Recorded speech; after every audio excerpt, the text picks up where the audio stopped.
Walk with me. Ah, bless the I am, O my soul, and all that is within me, bless his holy name. Bless the I am, O my soul, and forget not all his benefits, who forgiveth all thy iniquities, who healeth all thy diseases, who redeemeth thy life from destruction, who crowneth thee with loving kindness and tender mercy, who satisfy thy mouth with good things, so that thy youth is renewed like the eagles. For the I am executed righteousness and judgment for all that are oppressed.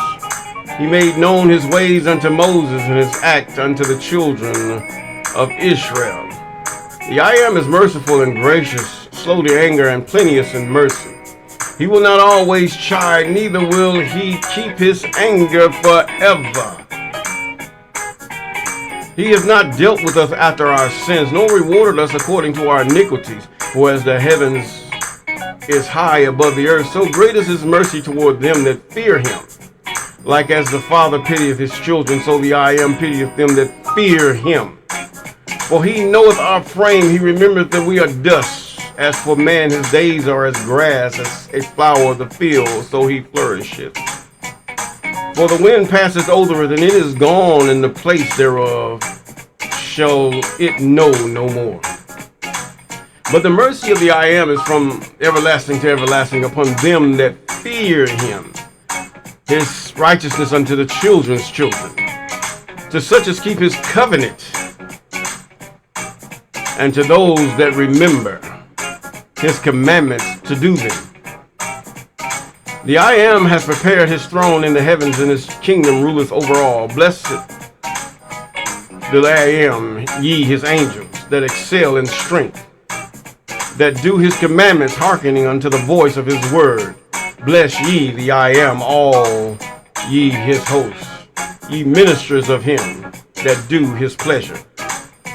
Oh, bless the I am, all his works in all places of his dominion. Bless the I am, oh my soul. Yes, deliver me from the hands of evil spirits who have sway over the thoughts of men's hearts, and let them not lead me astray from thee, my God. Establish thou me and my seed forever, that we go not astray from henceforth and forevermore. Jubilees chapter 12 and verse 20. Yes, good morning, good afternoon, good evening. You're walking with Mr. Clay. I'm Mr. Clay. And we just thank God for you. Walk with me. And with a hand clap of praise, we thank God for those of you that have been with us since the beginning. And we thank God for those of you that have been with us thereafter and here and there's about. And we praise God for those of you who have just subscribed or followed, calling those things that are not as though they are. For those of you who are about to subscribe or follow. Yes, yes, yes. Yes, and certainly we thank God for everyone who are under the sound of my voice that are viewing this, let's say vlog, whatever you want to call it. But anyway, we thank God for you, and you. I have to wear these headphones because this music decides it wants to just go on its own cognizance. So I had to redo this a few times. Yes, and put that to the side.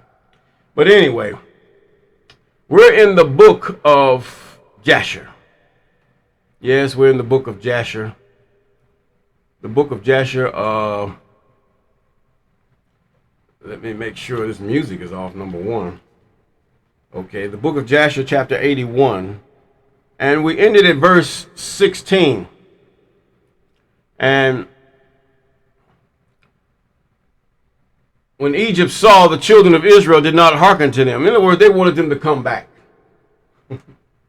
They wanted them to come back to the heartaches and the pains of slavery. I mean, we all got to work.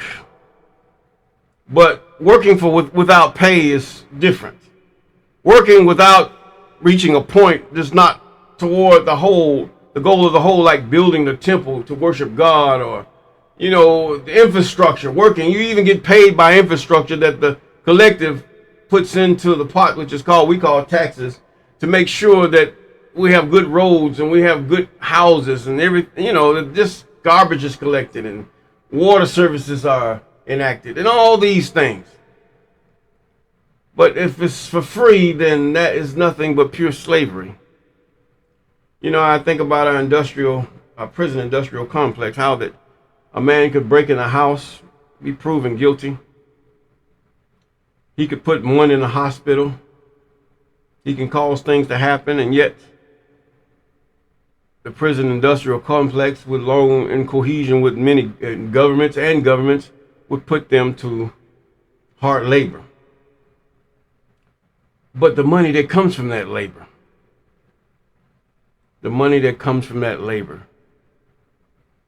a lot of times it's not even used to repay the hospital bill or to replace those things that were stolen from a person's house that this person have done, as far as rape, or should I say murder. God advocates instant, direct demise upon the testimony of two people. And if those two people be found false, they would be instantly demised, suffering the one they are falsely accused. Even when it comes to false thievery or any other accusation that is false, you're going to, in God's eyes, the fairness is that you will suffer for the same fate of that which you have falsely accused. That's God's way. You say it's unfair. Well, is not your way unfair? Where those who have done the deed and yet to live better than some of you that have been it has been enacted toward. So, I mean, even though they're locked up, still some of them have a better life.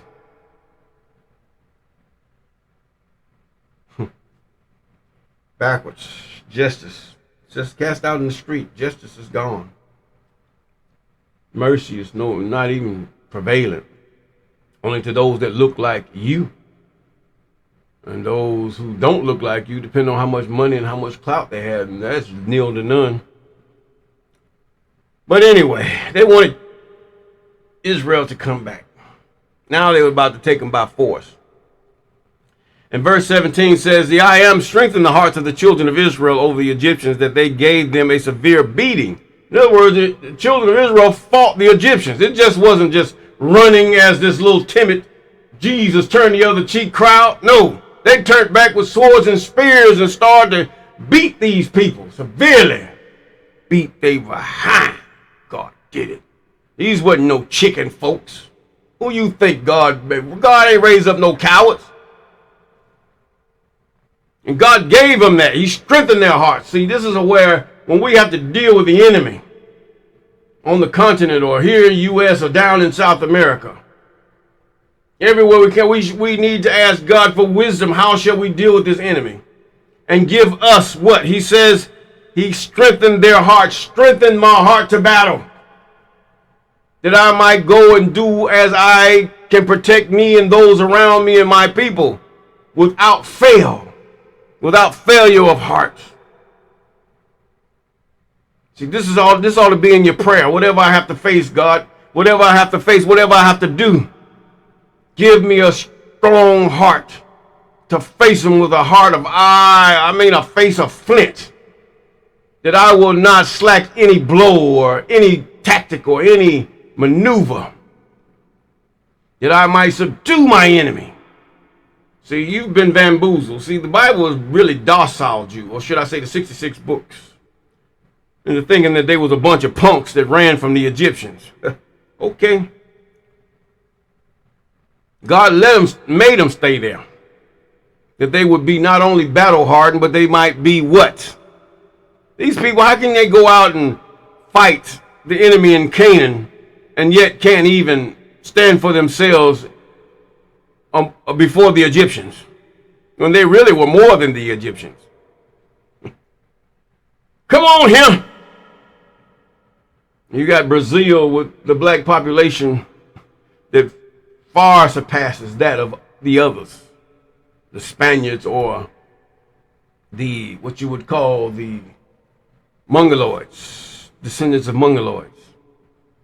But yet their heart is weak. They see the things that are going on, but yet they're making advances in political things and stuff like that, but a little bit more needs to be done when you are the majority and the rest are the minority. And the only reason they're a majority is because the small group of them have weapons, and that's it. But if you have God, you have more than what you can even think about. Now, let us continue. And they gave them a severe beating upon, and the battle was sore upon the Egyptians, and all the Egyptians fled from the children of Israel, for many of them perished by the hand of Israel. Powerful. Yes, powerful. I wouldn't be surprised that many of those Kenyans out there, them young Kenyans, mixed with some Israelites in there somewhere. Strong. Will not relent. In other words, you got to get out, man, because you're not doing we have no jobs. God is strengthening your heart. This is what I'm talking about. God strengthening your heart. You don't care about death. You don't care about life. You have nothing to lose when you've lost everything. These people subdue you. See, the reason the slave stayed the slave is because many were fearful. Their heart was not strengthened. He says, then the song says, he shall strengthen thy heart, huh? He wasn't talking about no doggone just praying and stuff. He was talking about battle, fighting for what you know is right, what is fair, according to the law, statutes, commandments, and ordinances of the Most High. Yes. And the nobles of Pharaoh went to Egypt and told Pharaoh, saying, the children of Israel have fled and will no more return to Egypt. They fled. No, they walked out. They didn't run out. They wasn't scared. It was their time. God strengthened their heart. Pharaoh said, go. God said, leave. It's time. There was no fear mongering or nothing like that. They knew what they had to do. Come on, him. 66 book, that old Greek cowardice book done told you a whole lot of garbage. And versus the Egyptians. Now the Egyptians wanted those who were born in Egypt. Yeah, you're Egyptian. You're not Mizraim. You're not Mizraim. Okay, we can give you that Egypt because you was born in the land. Just like those of you who were born in South. You're not South. You're not even of the tribes of South Africa. You're just someone who was born there. A Boer. That's what they call you, right? Okay. I don't understand that language, but either way. It says they fled. I'm lying, folks. It says, we will no more return to Egypt. In this manner did Moses and Aaron speak to us. And Pharaoh heard this thing in his heart, and the hearts of all the subjects were turned against Israel, and they repented that they had sent Israel.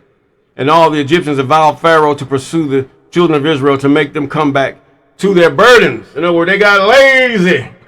Like your colonizers. They got lazy. So why should we do all the work? Make them that don't look like us do it. Call you all kind of bywords and names. Get out now. Even to this day, you have some that speak under their breath, calling you the word that you abhor. Right in front of your face, and they're just saying it under their breath. You don't need, oh, what you say? Nothing. I was just talking to myself. And they say, each man to his brother, what is this which we have done, that we have sent Israel from our servitude? Isn't this the same thing they have said done during the Jim Crow era, during the time where they had sharecropping, after they so-called said slavery was over with? The same thing. In other words, these have to feel that they are lower than us, that they still work for free or very little, just enough to sustain them, that they might continue to work and think they're free. Come on, him. You have to really learn to read the signs of the time and to read what is actually going on. Some of you trapped in jobs that you need to just walk off. That doesn't play you, but they'll bring in their own and they'll work among you, and then they'll learn what you know, and then they'll supervise you from there. Come on here. And you find out you go into many companies and warehouses and everything, Most of the time, it's not you that is helping with that business. You are the labor. You're not even in management. You're not even amongst handling the books. Many of you. There's some, they don't care. I can say some have really made some strides. But still, you would not be higher than they are. Now, and the Lord strengthened, and the I am strengthened. I call them the I am. The hearts of the Egyptians to pursue the Israelites, for the I am desired to overthrow the Egyptians in the Red Sea. Of course, here's Pharaoh. He's getting ready to muster up all his power and all his might. I'm going to get them back if I have to kill them all. As it was then, so shall it be when God comes back, according to the book of Enoch. Jesus is not coming back. It's going to be God himself. Jesus is not God. They did that. They fixed it up. I like how the Greeks did that, though. And any fool that, even I was a foolish person, that would believe that stuff and not really search the scriptures and the books. Some of that was made inaccessible to us. Yes, God give you that, so he brings it back today. But yet you have to pray for an open mind, a mind that will see and hear. Because it's all about Israel. It's not about Egypt. It's not about Islam. It's not about the what they call Jewish faith or whatever that is. That's not about that. It's about Jacob. It's about Israel, his people, who is about God. That's what it's about. All these people trying to be who they are, but he who obeys his commandments, statutes, ordinances, and laws, God is going to love him, because it is he that casts his love upon the Most High, because he obeys these things. If he cannot do all things, his heart is there, and this is what God sees. Until he gets to the point where his heart, that he can do these things physically, God sees that his heart is there. In each captivity, God has proved he knew the heart of his people. That when they got back, even after the Persian invasion, and they got back to rebuild the temple, God knew the heart of his people. They cried. Even after the Babylonian invasion. I mean, these people cried because they wanted the way of God. And those who do not know will criticize. They're there to tempt you, Israelite. They're there to tempt you. Even the Christians, they're there to tempt you. Why do you think all these religions or these denominations of the government of Israel, which is our king is God? Why do you think there's people flock to him? Because the demons, the people that draw them away. God doing this to test people. You think you're going to get away with your mess? Oh, no. You got something going wrong here. He has some important things he wants you to do. Number 1, circumcision. 2, the Sabbath. Keep the Sabbath. 3, keep the feast days as much as you can. You cannot sacrifice on those days, because in the U.S., they ain't going to sell you no farm or nothing like that, and you can't walk nowhere just to get a slab of meat and kill it in your backyard. Even those that look like you, they'll call the police on you. Some Christian turn around, oh, they witches. They ain't witches. This is what they did in Africa. See, Africa don't understand. When you were sacrificing animals, when you were taking the blood and spilling it on the ground, you wasn't drinking it. You were sacrificing unto the Most High. Because many of you, your ancestors have escaped that part where the land was overran by the Romans. And many of them fled into the continent of Africa. And many of you learned their way because they were not going to give. They're not going to learn your way. So therefore, this is what happened. And then here you got the heathen come in, and they have wrote their little Greek Christianized book. And then, even in the Old Testament, they wrote this Greek book, and then next thing you know, they want to tell you your way is wrong. You're worshiping the wrong God. Turn to this Jesus. Turn to this so-called man who was born by God committing adultery because she was betrothed to Joseph. See, we don't think about that stuff. There is no excuse. God cannot go against his law. So they make up something. In other words, he's all powerful. He can do what he want to do. No, either way you inseminate a woman, it's some type of transaction between the woman, whether woman or spirit or woman or man or whatever. There's a transaction going on. So therefore, if she is betrothed, it is adultery. God does not commit adultery. He would not allow a spirit to be adultery and not be punished like he did the watchers. This is what makes that whole four gospels nil and void. No good. A lie. Let's continue. Respectfully. Shout out to my brother.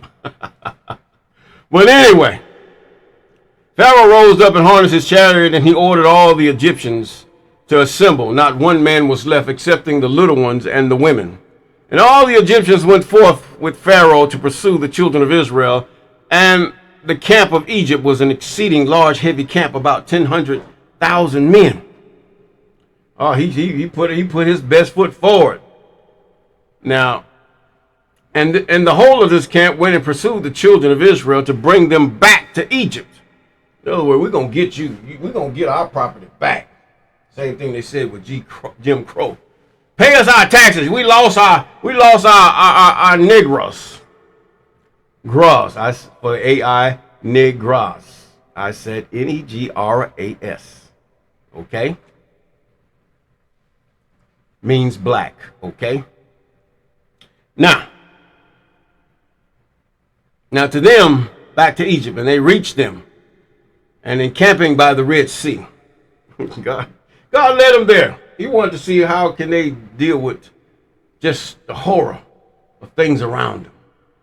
By the way, can you deal with that, to see bombs, and God somehow spares you from a nuclear holocaust, and you see he teaches you how to do things. Most likely with the fallout, you're going to purchase yourself a nice rubber suit. The fallout usually is going to be more thicker. You can't really breathe in fallout, but the contamination, the snow, you have to put on some type of mask that will filter out the dust that comes from the fallout because it's radioactive. You don't want the stuff to touch your skin because it's radioactive. You want to have different things that combat radioactivity, if that should happen. You want to put on rubber boots. You should have these things in your home. A rain suit, a full rain suit, a good rain suit, rubber boots. You do not put your rain suit inside your rubber boots, but you put them over your rubber boots. Then you have your hood, which you get with your normal rain suit, and you tie the hood up. Whether you wear a gas mask or whether you put on just a cloth, a good cloth over your face to keep out particulate matter. Or you can wear, because the medical things is only keep you from breathing on the subject, not from you taking in from the subject, because the subject is barely sterilized because they're using all kind of stuff. You don't want to contaminate the subject while the subject is wide open. That's what that's for. So you want to toss away those medical masks. They're no good unless you're just afraid of spreading something to someone else. But the fact is that you want something that you can breathe in without breathing in the particles of air. That if you should survive such a thing, if you should survive such a thing. If not, blessed are they who dieth in the Most High. Yes, precious are the death of his anointed ones. Yes, that's so much scripture. Now, that was just a tidbit for you. Now, he says now, and the children of Israel lifted up their eyes and beheld, we're in verse 25, beheld the Egyptians pursuing them, and the children of Israel were greatly terrified at them. And the children of Israel cried to the I Am. And on the account of the Egyptians, the children of Israel divided themselves into 4 divisions, and they were divided in their opinions, for they were afraid of the Egyptians. And Moses spoke to each of them. The first division was of the children of Reuben, Simeon, and Issachar. See, God was organizing that. It wasn't just a hashtag mob of black folks or negroids running through there. No, they were organized. Simply because Moses, he not only was, he understood God and the things that he understood how to govern masses. He understood that because he was also ruler over Egypt and also the ruler over the children of Cush, which became both two powerful nations, ruled by the same man. That's God. That's God. Wasn't fearful of anything. From a baby, he was, even a little toddler, he was even, should I say, wounded because of conflict. So this man knew. He knew battle. He knew he was hardened. Really battle hardened. And I think any leader that should lead any people should be of a military mind in a way. Because people need structure either way. It's not being a dictator. It's just saying, hey, you need structure. You need some type of structure. Discipline. Yes, you need that. That comes in the law, statutes, and ordinances of the Most High. But you need structure. And really, most military-minded men, such as Mr. Traore and those of Benin, or should I say, Niger, and the other one, Mali, I think it's Mali. But either way, the AES, structure. Because these men are used to having structure. In other words, how do we meticulously and in order bring these people from a point of poverty? And you can even have Mr. Putin. He was a military man. They say he was once in the KGB. So he had to know something of order and what a government should be. Because the military is really, I don't know about the U.S. government military right now, but the military basically is ran in a structured environment. It's not to the point where they tell you when to get up, when to lay down, but it's basically logistics. It's basically training your people how to be doctors, lawyers. Give them their own choices, but the fact is they have to be trained how to be cooks and farmers. And what is needed? In other words, you training your people or getting them to get into what is needed at the time. Let's say Burkina Faso. He knew that Burkina Faso need more farmers. Need farmers that because you're pushing things out and you're ordering things at a higher price from colonizers. So he says, I'm going to get tractors. And we're just going to give them away to those who have them. And that's fulfilling that need. Now, okay, we got farmers. Now we got a problem with tomatoes. See, this is structure. It's a structure. This is going to make this place, just like the Chinese. Structure. You call it dictatorship. See, the United States right now is a loose cannon. They're worse, the worst government in all the whole world. Because number one, you got your people sleeping on the streets while you enriching other nations because of your fetish of wanting to destroy another people. You got them not even being, it's so far-fetched that people are not even thinking about dying for each other or being, upholding that flag. They got black flags, blue flags instead of the red, white, and blue flags. So something ain't right. Even all the people that were racist, the people that were there, they have rebelled. But yet, because of the military and the oath that they have given, it's a hard task to try to overcome that. No, you're not going. You might can overcome the police or maybe the National Guard, but you're not going to overcome the armed forces. Period. Not in America. You're not. Not at that. Unless you're willing to lose a lot of lives. But the fact is, the children of Israel were greatly terrified at them, and the children of Israel cried to the I Am. Verse 26. And on the account of the Egyptians, the children of Israel divided themselves into 4 divisions, and they were divided in their opinions. For they were afraid of the Egyptians, and Moses spoke to each of them. Now, this was to try them. And the first division was of the children of Reuben, Simeon, and Issachar, and they resolved to cast themselves into the sea, for they were exceedingly afraid of the. In other words, they were really wanted to commit suicide. They wanted to commit suicide. These are the sons of Leah. Reuben, Simeon. I don't know about Issachar, but Reuben and Simeon were sons of Leah. But the fact is, they wanted to commit suicide. These were some valiant, their fathers were some valiant warriors. And the first division was, and says, and they resolved to cast themselves in the sea. They're going to drown themselves. We're going to commit suicide, man. I don't know what God going to do here. So you gave up. Give up God. Why God need Moses? How come he can't speak to him himself?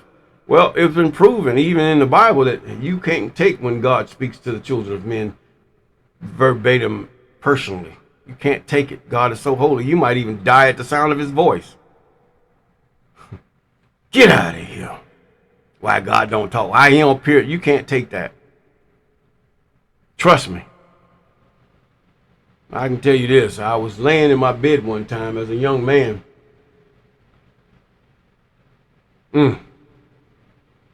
I mean, here I am fasting, praying, and, praying and praying and praying. But this wasn't even God. I know it was just the presence of a powerful angel. I could not take the presence. And he knew where I was going to wind up even to this day. I couldn't take the presence. I said, go away. Go away. You talking about God. You think you can't even take the presence. You can't even take the presence of one of his angels that stood before him. And as God allows it and cleanse you. Look what he had to do to the prophets. No, you can't take it. You can't take it at all. You can't even take to get near God. Without even seeing him, you couldn't take it. You're not clean. Our hearts are really dirty. Continuing. And Moses said unto them, fear not. Stand still and see the salvation of the I am, which he will effect this day for you. In other words, I want you to stand in faith. I'm going to show you something and let you know I stand with you in battle. I stand with you when your back is against a rock in a hard place. When you're overwhelmed, when you overcome, when there's blood up to the horse's bridle, and you're just left in the midst of it, none of it was going to bother you.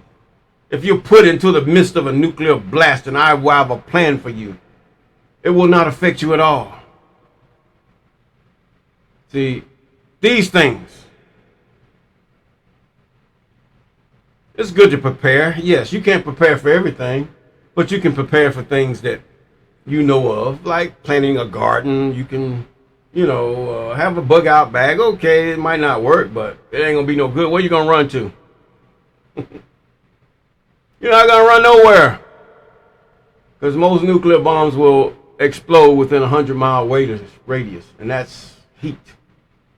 I mean, these are some vast things. Some of them won't. Depends on whether they tackle, whether they're conventional or ICBMs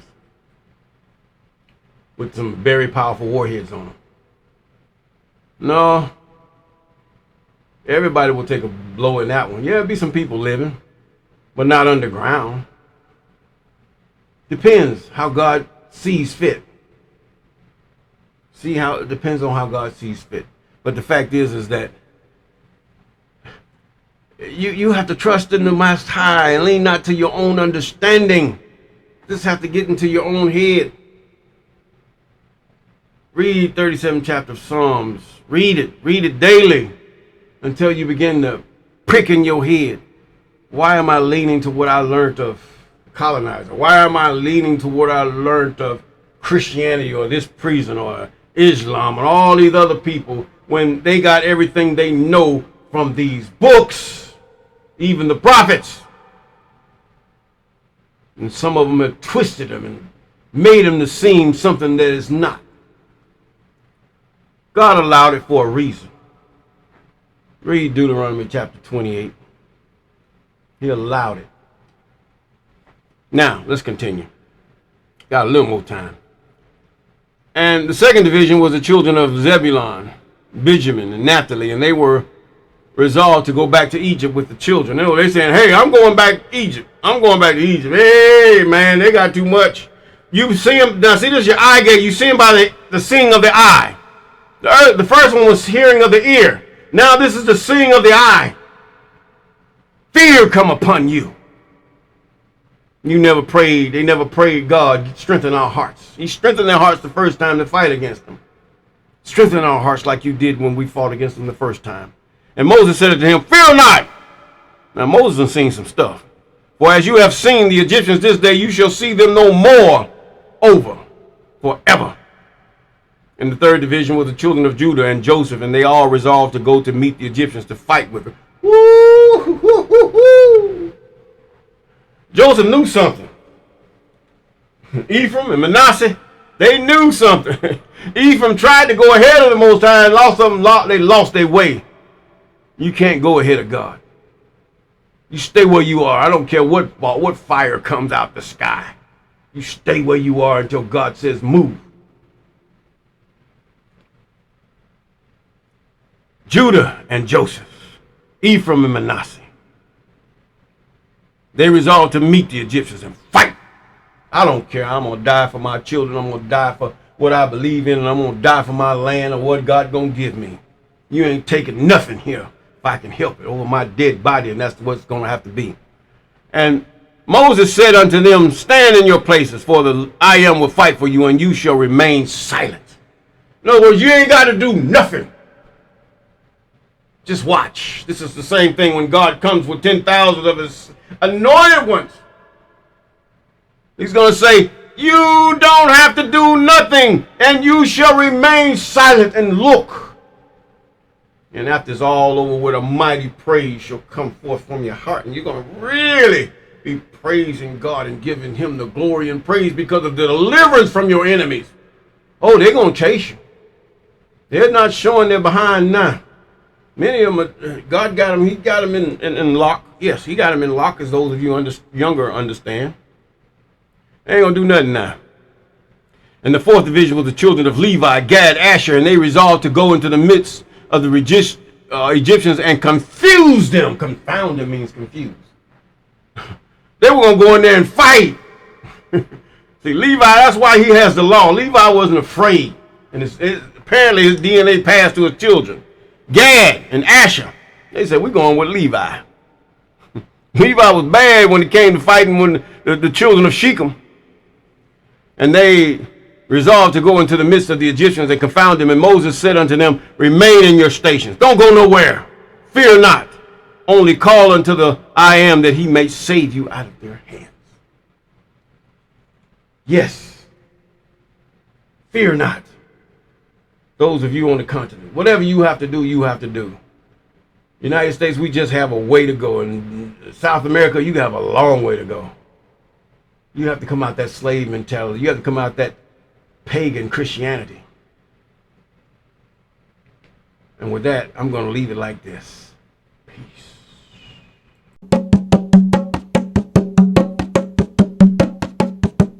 Walk with me.